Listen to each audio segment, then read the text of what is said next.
Nos encontramos en Genshin Impact, dentro de Teviat.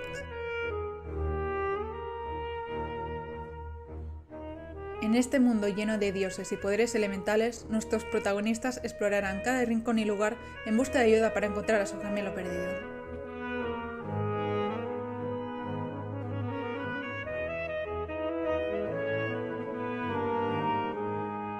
Pero eso no será tarea fácil, ya que individuos como los Fatui les dificultarán su viaje.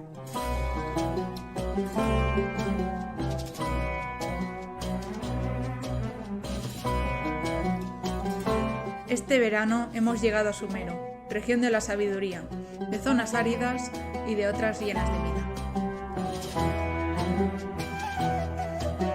Está regida por la academia, pero últimamente la balanza del conocimiento y la ética se ha volcado debido a la llegada de cierto doctor. Este ex estudiante proscrito por malas prácticas ha sido aceptado de vuelta, creando discordia y engaños a cada paso que da. Este utilizará todos los recursos a su alcance para seguir con sus experimentos, como por ejemplo crear soldados golem, seres medio autómatas, medio humanos resucitados. Mi proyecto consiste de diferentes etapas de diseñado de este enemigo, tanto en 2D como en 3D,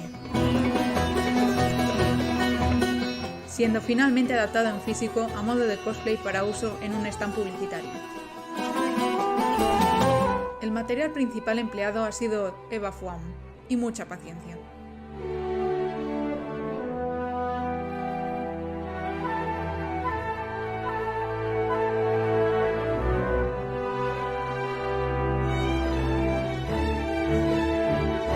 Junto a este se han diseñado mecanismos y zonas de iluminación para aportar aún más vida y completando así el diseño final.